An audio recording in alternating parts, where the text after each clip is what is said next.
नमस्कार, मैं हूं आपका दोस्त आदित्य। आप सभी का स्वागत है एडिपिक चैनल में।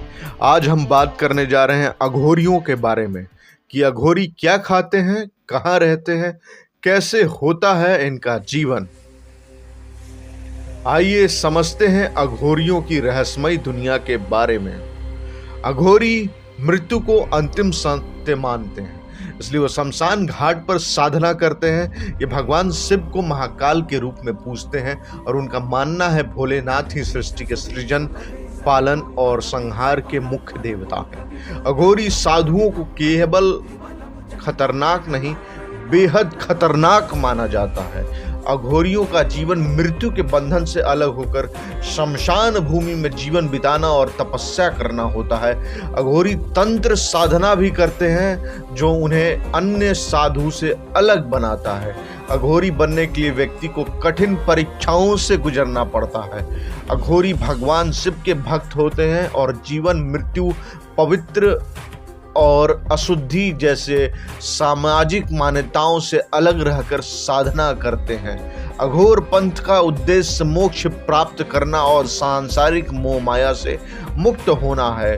अघोरी मृत्यु को अंतिम सत्य मानते हैं, इसलिए वे शमशान घाट पर साधना करते हैं। ये भगवान शिव को महाकाल के रूप में पूजते हैं और उनका मानना है कि शिव ही सृष्टि के सृजन, पालन और संहार के मुख्य देवता हैं। अघोरी अक्सर विभूति, राख से अपने शरीर को ढकते हैं। कहते हैं मानव खोपड़ियों का उपयोग कटोरी के रूप में करते हैं। अघोरी साधु मांस सेवन करते हैं, यहाँ तक कि जानवरों का कच्चा मांस तक खाते हैं।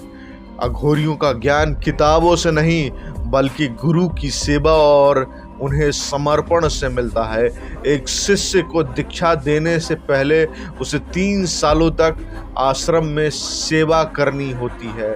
इस अवधि के दौरान गुरु शिष्य के समर्पण, धैर्य और साहस को परखता है। फिर गुरु यह निर्णय लेता है कि शिष्य को दीक्षा दी जाए या नहीं। इसका उद्देश्य शिष्य को मानसिक और शारीरिक रूप से तैयार करना है ताकि वो अघोर पंथ की जटिल शिक्षाओं को समझने और अपनाने की क्षमता विकसित कर सके। अघोरियों को लेकर समाज में कई भ्रांतियां हैं, जिनमें से कुछ सोशल मीडिया पर प्रसारित होती है। अघोरी साधुओं की साधना 3 तरह की होती है: शमशान साधना, शिव साधना और शव साधना।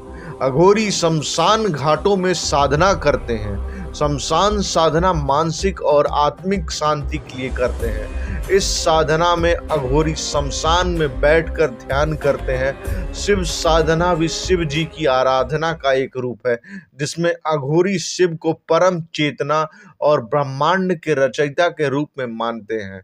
उनके अनुसार शिव ही जीवन और मृत्यु के स्वामी हैं। सब साधना में मुर्दे के साथ कर्म कांड और अनुष्ठान किया जाता है। इसमें मुर्दे को प्रसाद के रूप में मांस और मदिरा चढ़ाई जाती है। कुछ लोग मानते हैं कि अघोरी काला जादू करते हैं, जबकि अन्य लोग इस बात से सहमत नहीं होते। अघोरियों और काले जादू का विषय हमेशा से ही रहस्यमय और जटिल रहा है।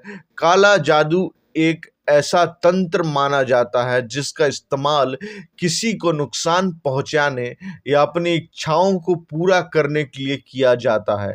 अघोरियों और काले जादू के बीच का संबंध बहुत ही विवादित और मिथकों से भरा हुआ है। कुछ लोग मानते हैं कि अघोरियों के पास कई तरह की शक्तियां होती हैं, जबकि कुछ लोग मानते हैं ये केवल लोगों की कल्पनाएं हैं और वे असल में तांत्रिक क्रिया का हिस्सा नहीं है। अघोरियों के पास मानव खोपड़ी कहाँ से आती है, यह एक रहस्यमयी प्रश्न है जो आज भी लोगों को हैरत में डालता है। अघोरियों का अपनी साधना में मानव खोपड़ियों का इस्तेमाल करना एक प्राचीन परंपरा है जो रहस्यमयी और विवादास्पद मानी जाती है। इसके पीछे कई मान्यताएं और धारणाएं हैं, जिनमें से कुछ को समाज ने आस्था से जोड़ा है। माना जाता है खोपड़ियों उन साधकों की होती है जिन्होंने जीते जी अपना देह त्याग करने के बाद अपनी खोपड़ी अघोरियों को समर्पित कर दी है। अघोरी के लंबे बाल की क्या रहस्य है? मान्यता है अघोरी भगवान शिव के समान लंबे बाल रखते हैं, जो स्वयं जटाधारी हैं। कहते हैं वे लंबे बाल उन्हें बाहरी दुनिया से अलग रखते हैं और वो शिव की भक्ति में लीन रहते हैं। इसी तरह से ताजा तरीन अपडेट्स के लिए प्लीज लाइक्स एंड सब्सक्राइब कीजिए एडपिक चैनल को। धन्यवाद।